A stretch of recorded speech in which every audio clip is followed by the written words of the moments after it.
नमस्कार, यो हो ग्यालेक्सी प्रदेश न्यूज। सुरुवातमा हेडलाइन्स।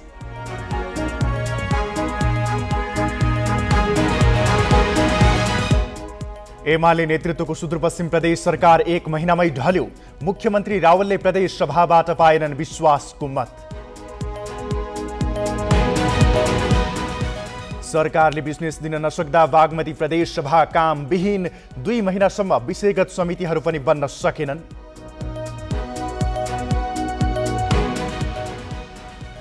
कार्यशैली सुधारेपछि इलाम जिल्ला प्रशासन कार्यालयबाट सेवा लिन सहज। कार्यालय समय बढाइयो। बिचौलियाको भर पर्नुपर्ने बाध्यता हट्यो।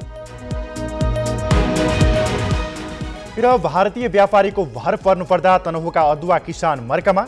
उत्पादन बढे पनि बजार नपाएको गुनासो। सरकारले समर्थन मूल्य समेत तोकिदिएन।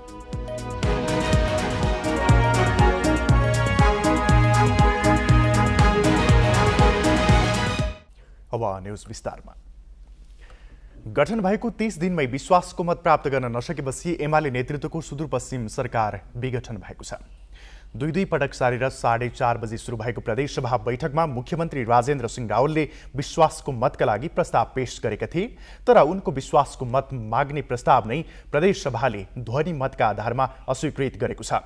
यसअघि रावलको पक्षमा बहुमत नदेखिएपछि बैठक पटक पटक सारिएको थियो। निर्णायक मानिएको नागरिक उन्मुक्ति पार्टी प्रदेश सभा बैठकमै उपस्थित भएन। उसले आफ्ना माग पूरा नगरेको भन्दै विश्वासको मत नदिने निर्णय गरेको थियो। पुष 27 गते नेकपा एमालेका रावल, सत्ता साझेदार दल नेकपा माओवादी केन्द्र, नागरिक उन्मुक्ति पार्टी र राप्रपाको समर्थनमा मुख्यमन्त्री नियुक्त भएका थिए। यसै विषयमा थप जानकारी दिन संवाददाता हिक्मत रावल प्रत्यक्ष सम्पर्कमा छन्। हिक्मतजी, मुख्यमन्त्री राजेन्द्र रावलले विश्वासको मतका लागि राखेको प्रस्ताव त ध्वनि मतकै आधारमा अस्वीकृत भयो। अब नयाँ प्रक्रिया के हुन्छ? निश्चय नै विश्वासको मत प्राप्तिका लागि नागरिक उन्मुक्तिलाई फकाउनका लागि गरिएका अनेकन प्रयासहरू अन्ततः असफल भए र मुख्यमन्त्री रावल अल्पमतमा परे। जुन कुराहरू अघि मात्रै प्रदेश सभाले त्यो निर्णय गरिसकेपछिको अब तपाईँले सोधेको प्रश्न अनुसार अब संविधान तह नेपाली कांग्रेसको नेतृत्वमा सरकार बन्ने नै भयो। त्यसका लागि अहिले संसदीय दलको बैठक बस्ने तयारी भइराखेको छ प्रदेशमा नेपाली कांग्रेसको। र सभामुखले संसदीय दलका नेता जो हुनुहुन्छ कमल बहादुर शाहलाई भित्र बोलाएका छन् र केही समयपछि प्रदेश प्रमुखले उनलाई नियुक्ति गर्ने आज नै भन्ने त्यो कार्यक्रम पनि रहेको छ। त्यो नेपाली कांग्रेसका नेताहरूले त्यो बताएका छन्। र प्रक्रिया पुर्याउनैका लागि मुख्यमन्त्री रावलले राजीनामा दिनुपर्ने एउटा विषय बाँकी छ। प्रक्रिया जुन पुर्याउनु पर्ने हुन्छ एउटा नैतिकताका आधारमा पनि त्यो राजीनामा दिइसकेपछिको स्थितिमा प्रदेश प्रमुखले संसदीय दलका नेता कमल बहादुर शाहलाई मुख्यमन्त्रीमा नियुक्त गर्नेछन्। र त्योभन्दा अगाडि निकै प्रयासहरू भयो। यो बीचमा पटक पटक प्रदेश सभाको बैठक स्थगित पनि भयो नागरिक उन्मुक्तिकै कारण। कतै अन्तिम अवस्थासम्म नागरिक उन्मुक्तिले विश्वासको मत दिइहाल्छ कि भन्ने जिनो आशा पनि थियो। त्यो सत्ता गठबन्धनका दलहरूले त्यो आशा पनि गरेका थिए। तर अन्ततः त्यो आशा निराशामा परिणत भएको छ र विश्वासको मत नलिइकन राजेन्द्र सिंह रावल जो मुख्यमन्त्री पुष 27 गते नियुक्त गरिएका थिए आज विदा हुनुपर्ने स्थिति सिर्जना भयो। र यो विषयमा अहिले चाहिँ विभिन्न विश्लेषण व्याख्या भइराखेका छन्। यसले अस्थिर राजनीतिलाई मद्दत गरेको, सहयोग गरेको विषय एकातिर छ भने अबको राजनीति कसरी अगाडि बढ्छ? राजेन्द्र सिंह रावल जस्तै फेरि नेपाली कांग्रेसका तर्फबाट जो मुख्यमन्त्री बन्छन् उनले पनि त्यही नियति भोग्नुपर्ने त होइन, या अन्य दलहरूले नेपाली कांग्रेसलाई विश्वासको मत देला भन्ने विषयमा पनि विश्लेषण भइराखेको छ। र हामीसँग यहाँ माननीय हुनुहुन्छ एकजना, यो स्थितिलाई उहाँले कसरी राख्नु भएको छ? अब अल्पमतमा परिसकेपछिको स्थितिमा यो अब के हुन्छ, कसरी अगाडि बढिराख्नु भएको छ? अब नयाँ सरकार बन्छ। यो संसदीय व्यवस्थाको इतिहासमा, खास गरी नेपालको संसदीय व्यवस्थाको इतिहासमा यो पहिलो घटना हो कुनै मुख्यमन्त्रीले यति छिटै विश्वासको मत प्राप्त नगर्न सक्नु। र यो झुन्डिएको सत्ता जुन छ, खास गरी ह्याङ पार्लियामेन्टमा यस्ता कुराहरू भइराख्छन्। त्यसैले नेपालको एउटा मेन्टालिटी, हामी सत्तामा जान जति हतारिन्छौँ बहिर्गमन पनि त्यही हिसाबले हुन्छ। एउटा यो इतिहास बनेको छ। अब नेपाली कांग्रेसको नेतृत्वमा प्रदेश प्रमुखजीले नेपाली कांग्रेसको नेतालाई बोलाउने छन् अब मुख्यमन्त्रीको लागि। आज नै हुन्छ त्यो के छ तपाईहरु? सम्भवतः आजै हुन्छ, अब त्यो संसदीय सचिवालयले आजै चिठी पठाउने र तुरुन्तै आजै बोलाउने काम होला। त्यसपछि तुरुन्तै अब नेपाली कांग्रेसको नेतृत्वमा सरकार त्यो एउटा प्रक्रिया होला। जसरी नागरिक उन्मुक्ति प्रदेशसभाको बैठकमा नै उपस्थित नहुनु अथवा जुन दृश्यहरू जुन राजनीतिमा जुन परिदृश्यहरू देखिए यसको विश्लेषण कसरी गर्न सकिन्छ? अब की पोजिसनमा रहेका पार्टीहरूको धेरै ठुलो भूमिका हुन्छ यस्ता कुराहरूमा। अब अस्ति उहाँहरू के अरे एमालेसँगै हुनुहुन्थ्यो, उहाँको गठबन्धनसँगै हुनुहुन्थ्यो, किनभने यो गठबन्धन वास्तवमा अस्वाभाविक थियो। किनकि गठबन्धन योभन्दा पहिले स्थानीय निर्वाचनदेखि यो राष्ट्रिय र प्रदेशको चुनावसम्ममा एउटा गठबन्धन बनेको थियो। वास्तवमा जनादेश त्यही थियो। तपाईँले भनेको यो जन्म नै अस्वाभाविक थियो? एकदमै अस्वाभाविक, जुन परिणाम हुनु नै थियो किनकि यो जनमत यसको पक्षमा थिएन। यो जनमतको जनताले दिएको आदेशको बर्खिलाफ थियो, त्यसैले यो घटना हुनु नै थियो। हस्, एकजना यतै हुनुहुन्छ, कसरी हेरिराख्नु भएको छ तपाईँले यो आज जुन घटनाक्रम देख्नुभयो नि, होइन के भन्नुहुन्छ? यो एकदम स्वाभाविक छ। जुन चाहिँ अहिले जुन यो गठबन्धनको जो जन्म नै गलत ढङ्गले भएको थियो र नागरिक उन्मुक्ति पार्टीले आज जुन समर्थन गर्न सकेन, यो चाहिँ स्वाभाविकै थियो। यसरी अनुमान यो पनि गरिएको थियो कि स्वभावतः नागरिक उन्मुक्तिले अन्ततः धोका दिने, जुन उहिले पहिला पनि मैले विश्वासको मत दिँदैन भन्ने पार्टीले निर्णय गरिसकेको थियो, त्यो अनुमान गरिएको थियो र सत्ता गठनका दलहरूले भने अन्तिम अवस्थासम्म कतै साथ मिलिहाल्छ कि भन्ने त्यो आशा, त्यो पर्खाइ थियो। अन्ततः त्यो मैले अघि पनि भने निराशामा परिणत भयो कि हामी मान्नेलाई देखिराखेका छौँ। नेपाली कांग्रेसको संसदीय दलको बाहिरपट्टि सोधिहाल्छौँ। के भन्नुहुन्छ यो विषयमा? यो घटनाक्रम अब तपाईहरुको पार्टीको छलफल पनि भइराखेको होला। अब आज नेकपा एमालेको नेतृत्वको गठबन्धनले विश्वासको मत नपाएको कुरा छ। यसपछि अब नेपाली कांग्रेसको ठुलो दलको हैसियतले सरकार बनाउने तर्खरमा हामी लागिरहेका छौँ र भोलिको दिनमा अब हामीले सरकार बनाउने कुराहरूमा हामी कुन पार्टीसँग, कुन दलसँग, कुन पार्टीसँग मिलेर सरकार अगाडि जान्छ भन्ने कुराहरू अब केही बाँकी नै छ। छलफल हुन्छ। नेपाली कांग्रेसको नेतृत्वमा सुदूरपश्चिमको सरकार चाहिँ बन्छ। धन्यवाद। एकमजी अब विश्वासको मत पाउन नसकेका मुख्यमन्त्री रावलले पनि कुनै प्रतिक्रिया दिएका छन् कि? निश्चय नै प्रदेश सभा बैठकबाट बाहिरिने क्रममा सञ्चारकर्मीहरूसँग कुराकानी गर्ने क्रममा उनले भने जुन यो राजनीतिमा एउटा खालको यो हुनु नै थियो, आखिर मैले त्यही भोग्नु पर्यो भन्ने आशयका, त्यही शब्द प्रयोग नगरे पनि त्यस्तो आशय व्यक्त गरे मुख्यमन्त्री रावलले। र सत्ता गठबन्धनका दल एमालेका धेरै प्रदेशसभा सदस्यहरूले नागरिक उन्मुक्तिले धोका दिएको एउटा राजनीतिमा जुन एउटा नैतिकता भन्ने विषयलाई पनि अलिकति पनि भए पनि जुन सम्झिनु पर्ने थियो, जुन व्यवहारमा देखाउनु पर्ने थियो, त्यसलाई पनि चाहिँ रक्षानमा सुताइएको व्यवस्था गरिएको भन्ने तर्क दिइरहेको। हस्, जानकारीको लागि धन्यवाद हिङ्मजी। हिक्मत रावल कैलालीबाट जोडिएका थिए। आज सुदूरपश्चिम प्रदेश सरकार गठन भएको थियो, जुन 30 दिनमै ढलेको अवस्था छ। नेकपा एमालेका नेता मुख्यमन्त्री भएका थिए, उनले विश्वासको मत प्राप्त गर्न सकेनन्। यसै सम्बन्धी हामीले जानकारी लियौँ। अब बाँकी प्रसङ्ग। दोस्रो कार्यकालका लागि बागमती प्रदेशसभा सुरु भएको 2 महिना बितेको छ। यो अवधिमा कुनै पनि विषयगत समिति बन्न सकेको छैन।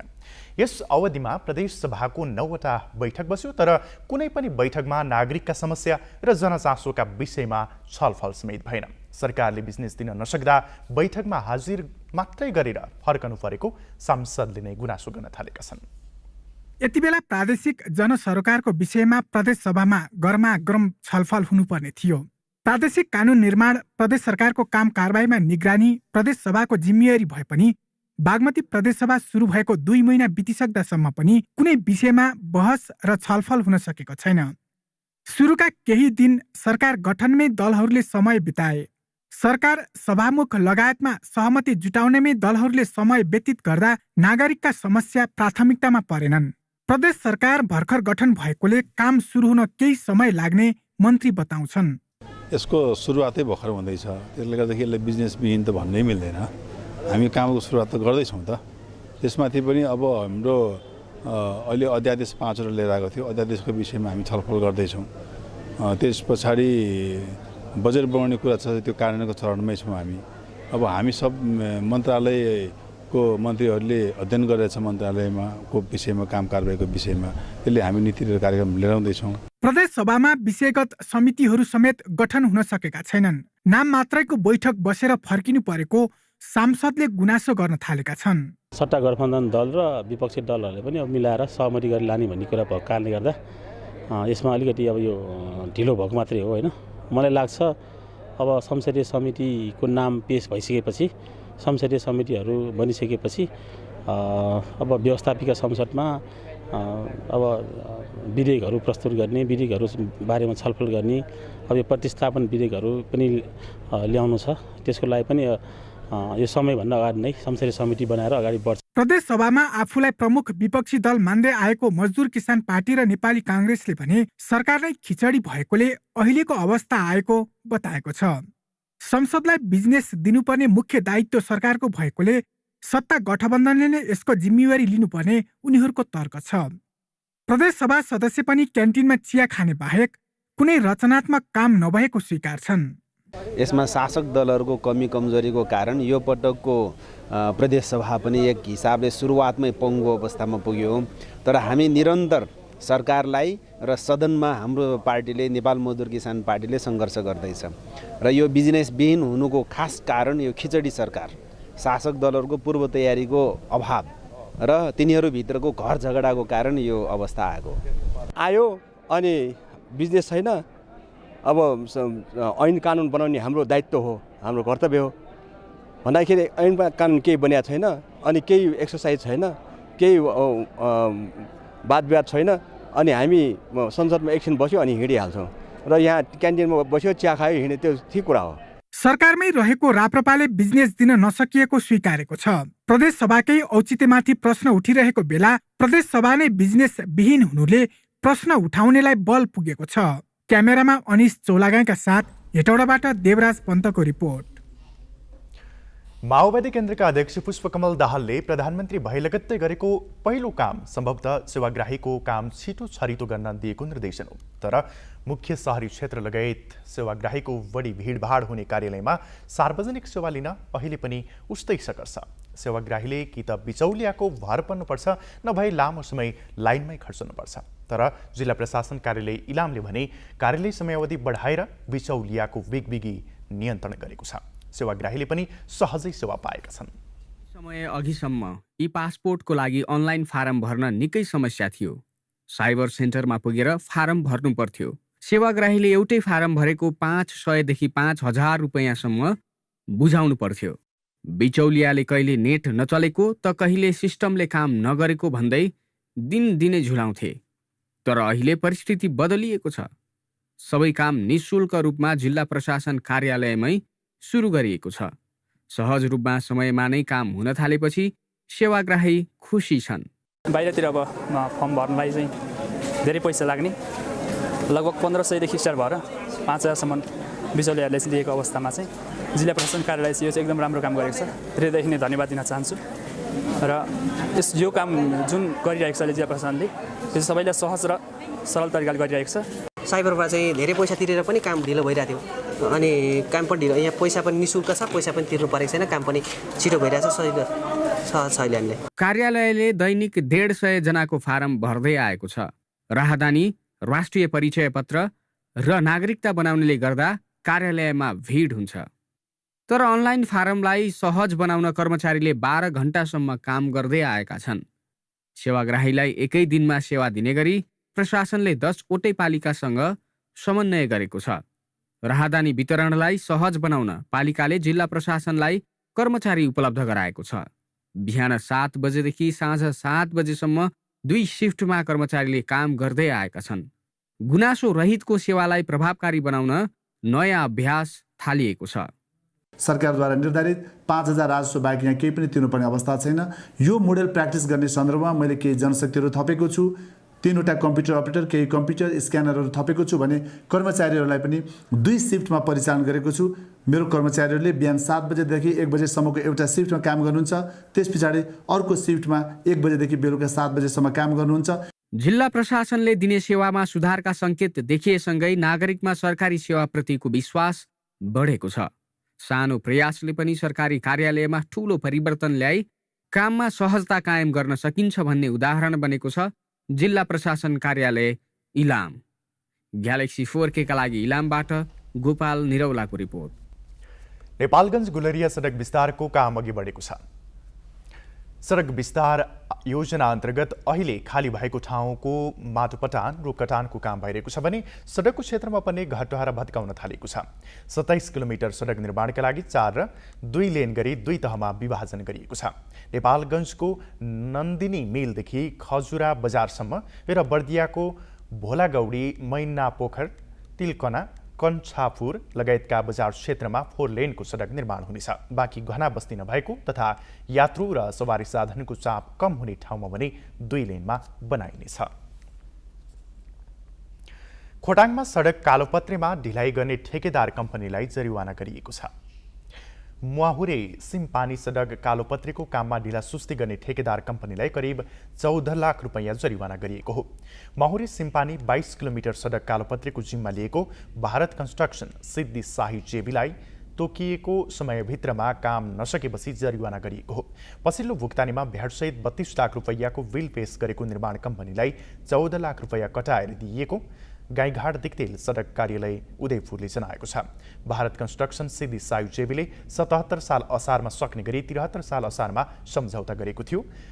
41 करोड 50 लाख रुपैयाँमा कालोपत्रेको जिम्मा लिएको निर्माण कम्पनीले अहिलेसम्म 50% मात्रै काम सकेको छ। बागमती प्रदेशमा फागुन महिनाभित्र मोटरसाइकलको कर तथा नवीकरण शुल्क भुक्तानी गर्दा 6 वर्षसम्मको जरिवाना छुट हुने भएको छ। यातायात व्यवस्था कार्यालयले आज एक सार्वजनिक सूचना जारी गरी जरिवाना छुटको घोषणा गरेको हो। जरिवाना छुटका लागि आर्थिक वर्ष 2070-71 देखि 2075-76 सम्म नवीकरण नगरेका तथा कर नतिरेका सवारी धनीलाई फागुन मसान्तसम्मको समय दिइएको छ। कार्यालयले आफ्नो नामका सवारी साधन समयमै नवीकरण गरी कर भुक्तानी गर्न आग्रह गरेको छ। ट्राफिक कारबाहीमा परि सवारी साधन नियन्त्रणमा रहेकाहरूलाई पनि अविलम्ब कर भुक्तानी गरी जरिवाना छुटको लाभ लिन कार्यालयले आग्रह गरेको छ। अन्यथा कर भुक्तानी नगरेकाको लगत सङ्कलन गरी कडाइका साथ जरिवाना तिराउने कार्यालयको चेतावनी छ। भारतीय तरकारी आयातका कारण स्वदेशी उत्पादन नबिकेपछि चितवनका किसानले सडकमै तरकारी फ्याँकेर विरोध गरे। तरकारीमा मात्र होइन अदुवा किसानको अवस्था पनि पीडादायी छ। विश्व बजारमा नेपाली अदुवाको माग राम्रै भए पनि भारतीय व्यापारीकै भर पर्नुपर्ने अवस्था छ। अहिले उत्पादन बढेपछि स्थानीय बजारमा पनि बिक्री हुन सकेको छैन। सरकारले अदुवाको समर्थन मूल्य नतोक्दा भारतीय व्यापारीले किसानलाई कसेका छन्। तनहुको रिसिङ, घिरिङ र भिमाद अदुवा खेतीको पकेट क्षेत्र मानिन्छन्। तनहुमा 507 हेक्टर क्षेत्रफलमा वर्षेनी 7,500 टन अदुवा उत्पादन हुन्छ। अन्न, तरकारी र फलफूल खेतीमा बाँदरले सताउने हुँदा अहिले गाउँको मुख्य खेती नै अदुवा बनेको छ। तर वर्षभरि मेहनत गरेर बिक्रीका लागि तयार पारेर राखिएको अदुवाले बजार नपाउँदा किसानमा उत्साह मरेको छ। दुःख गरेको पनि अलिकति होस् भन्ने हाम्रो चाहिँ हौसला हुन्छ, तर दुःख गरे जस्तो हामीलाई भएन। अहिले हाम्रो लगभग यो तनहुँ जिल्लामा अदुवा हुने ठाउँ भनेको यो माझकोट पिपल भन्ने नै हो र अन्त चाहिँ मैले त्यति देख्दैन। हुन त हुन्छ, तर थोरै हाम्रो यहाँ चाहिँ लगभग 5 रोपनी थोरै भनेको त्यति लगाउँछ मान्छेले। त्यो भनेर माथि अरूले कति लगाउँछ, तर भाउ नपाएको कारणले गर्दाखेरि हाम्रो चाहिँ अलिकति मन खुस छैन। तनहुमा उत्पादित अदुवाको मुख्य बजार भारत हो। स्थानीय व्यापारी मार्फत भारतीय व्यापारीले नेपाली अदुवा भारत हुँदै तेस्रो मुलुकसम्म पुर्याउँछन्। भारतमा उत्पादित ठूलो बोसे अदुवा भन्दा नेपालमा उत्पादित रेसायुक्त अदुवा विश्व बजारमा गुणस्तरीय मानिन्छ। नेपालको अदुवामा भारतीय व्यापारीको एकाधिकार हुँदा मूल्य पनि उनीहरूले नै आफू खुसी निर्धारण गर्छन्। हाम्रो बजार भनेको एउटा इन्डियामुखी एउटा इन्डियाको हातमा मात्रै चलिरहेको अवस्था छ।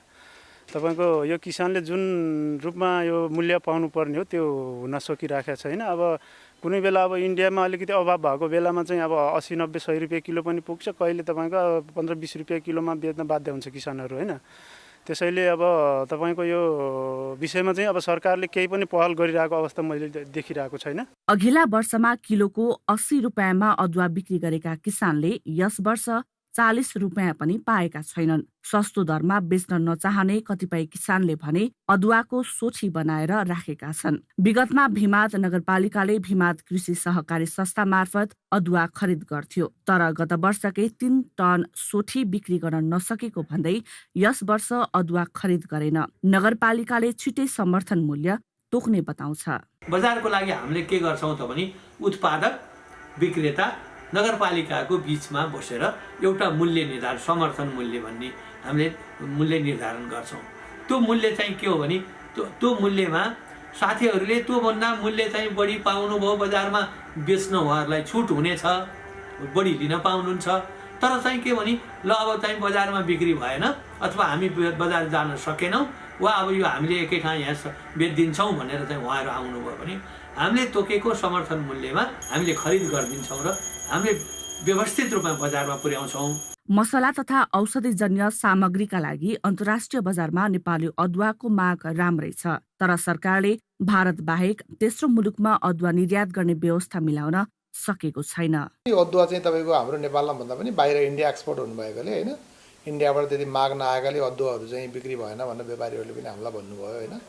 त्यसले गर्दाखेरि किसानहरू अलिकति डिस्करेज हुनुभएको छ। मूल्य पनि लगभग धारणीको तपाईको 70-75 रुपियाँमा पनि बिक्री भएन भन्ने गुनासो हामीले पनि सुनेका छौँ र हामीले त्यसलाई बिक्री गर्न त हामीले त अहिले तत्कालै सक्दैनौँ हैन, त्यो त व्यापारी मार्फतै बिक्री वितरण हुने हो हैन।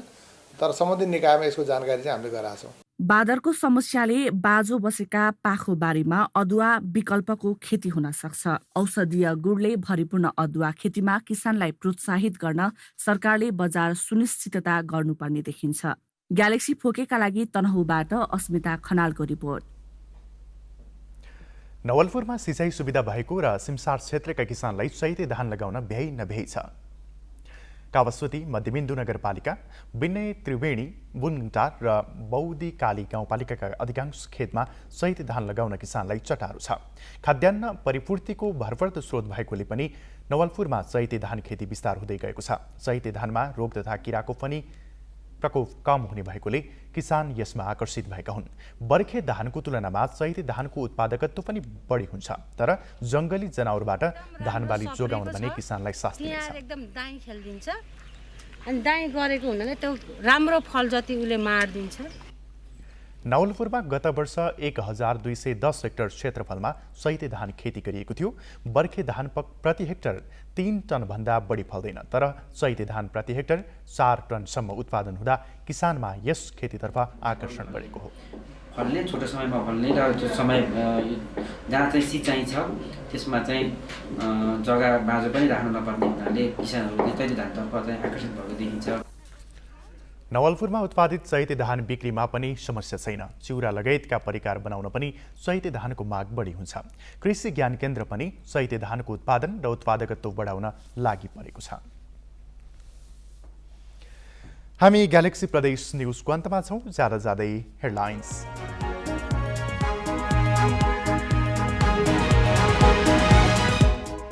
एमाले नेतृत्वको सुदूरपश्चिम प्रदेश सरकार 1 महिनामै ढल्यो।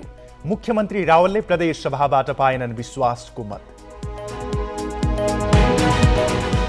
सरकारले बिजनेस दिन नसक्दा बागमती प्रदेश सभा कामविहीन, 2 महिनासम्म विषयगत समितिहरू पनि बन्न सकेनन्।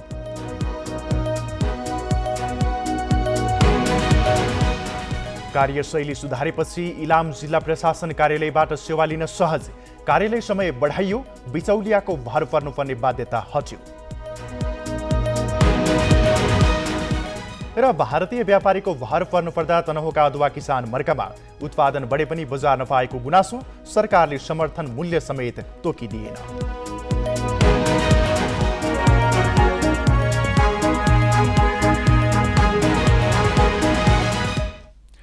ग्यालेक्सी प्रदेश न्यूज अहिलेलाई सकियो। अब राति 8 बजे ग्यालेक्सी न्यूज आवर लिएर आउनेछौँ। नमस्ते।